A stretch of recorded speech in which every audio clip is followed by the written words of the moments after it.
Thank you, Mr. Speaker. Mr. Speaker, I rise today in this House to speak to the ongoing wildfire situation in Fort McMurray, Alberta. It is with a heavy heart that all Canadians have watched the devastation unfold over the last few days. Over 80,000 residents have been evacuated in the largest fire evacuation in Alberta's history. Homes have been destroyed. Neighbourhoods have gone up in flames. The footage we've seen of cars racing down highways while fire rages on all sides is nothing short of terrifying. I know I speak for all members of this House and 36 million Canadians when I say that our hearts go out to all affected families. We are thinking of and praying for the people of Fort McMurray. Though Alberta's loss is profound, we will get through this tragedy together, as friends, as neighbours, as Canadians. The people of Fort McMurray can count on the full support of this government. We will weather this storm together, and together we will rebuild.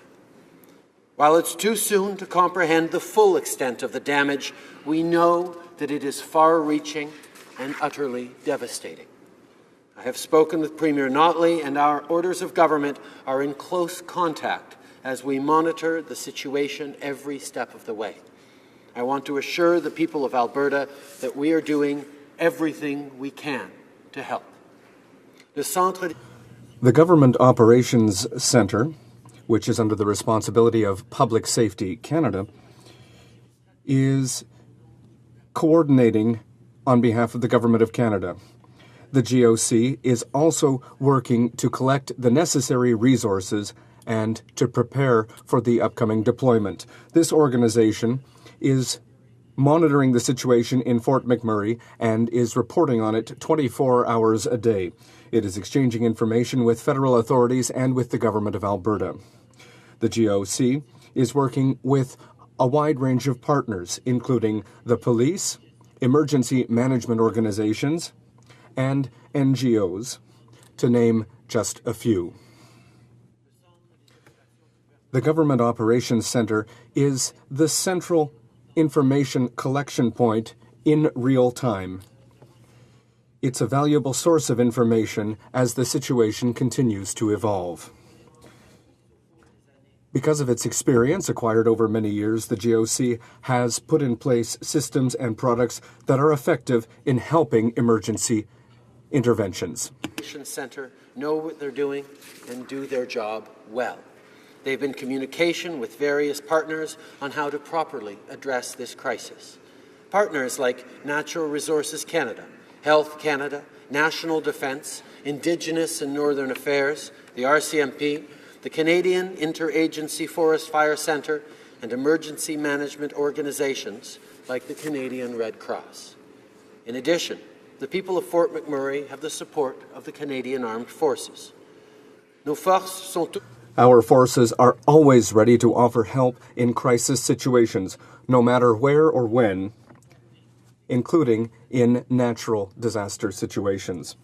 The Department of National Defence is currently working with provincial and federal authorities to determine what is the best way for our forces to contribute to relief efforts. Currently, the RCAF is deploying 4 CH-146 Griffin helicopters to Fort McMurray and 1 CC-130J Hercules to CFB Cold Lake. The RCAF is ready to provide support to the province of Alberta in the provision of air assets to assist with evacuation efforts, deliver essential aid to affected regions, and transport firefighting personnel and equipment to these regions. In addition to the efforts of our forces, as well as the GOC's coordination of information, supplies, and services for response and recovery activity, we're announcing further help for the people of Alberta.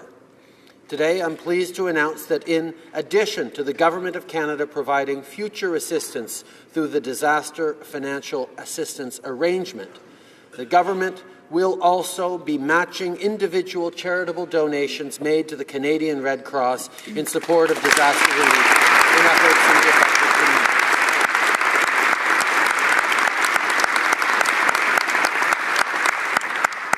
The outpouring of goodwill and compassion from Canadians right across the country has not only been inspirational, it has been entirely characteristic of who we are, the fundamental human values we share as Canadians. Au moment où les gens ouvrent As Canadians are opening their doors and making donations to organizations like the Canadian Red Cross, our government is offering its full support and will continue to do so in the difficult days and weeks to come. Personally, I was in Fort McMurray 4 or 5 times over the past few years, and because one of those instances was a few visits for a by-election, I got to do a lot of door-to-door. I met with a number of homeowners, people who were rightly proud of the homes they built in that beautiful town. And to think now of the number of doors and homes that I knocked on, that I visited, that all of us as politicians visit regularly, to see the pictures out of Fort McMurray right now that could be taken in a war-torn corner of the world instead of our own backyard, is a reminder of how Canadians will and must stand together to support our friends and neighbours in this difficult time. To those displaced, please remember, we are resilient. We are Canadians, and we will make it through this most difficult time together. Thank you, Mr. Speaker.